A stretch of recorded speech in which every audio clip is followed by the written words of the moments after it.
besoin de succion à la naissance, il est obligatoire pour l'enfant parce qu'il est physiologique, il en a besoin pour s'alimenter. Et il va avoir un besoin de succion sur, normalement, physiologiquement, le sein de la mère, qui est quelque chose d'assez tonique et qui va en plus l'aider à muscler sa mâchoire et à faire grandir son os. Le sein de la mère, c'est quelque chose qui est particulier, qui a la peau, l'odeur de la mère et en plus tout près du cœur de la mère. Donc l'enfant entend le cœur battre. Donc il y a un gros lien affectif entre l'enfant et la mère lors de la succion. On a tous eu des enfants, on est tous contents de temps en temps que l'enfant ne pleure plus. Et le problème de la tétine, c'est un petit peu ça. C'est que c'est un petit peu un bouchon qu'on met dans la bouche de son enfant en disant « suce et tais-toi ». Les psychologues sont les premiers à expliquer que s'il est très près de la mère, normalement, il n'y a pas besoin de physiologique, de succion intermittente, non nutritive. Et il est important de le prendre en compte parce que le problème maintenant, c'est que les enfants ont les tétines longtemps. Et trop longtemps. 3-4 heures de tétine, c'est un grand maximum.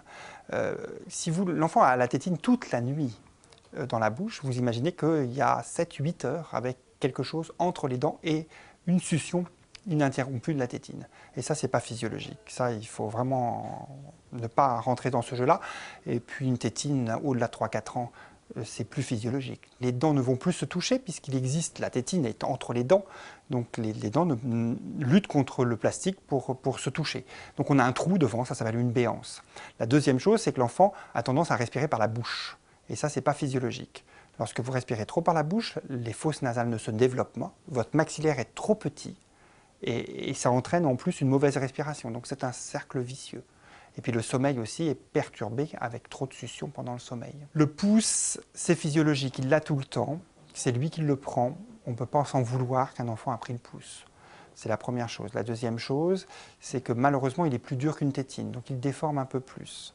Mais une étude a montré à Nice que des enfants qui avaient pris le pouce avaient finalement, à 5 ans, moins de déformation que les gens qui avaient pris une tétine. Toute tétine entraîne un désordre dentaire. Donc la conception même d'une tétine fait qu'elle ne peut pas être orthodontique. Certaines tétines ont des formes plus légères, plus aplaties, qui entraînent moins de déformation. Elles sont plus physiologiques, donc oui, ces tétines-là sont moins pathogènes.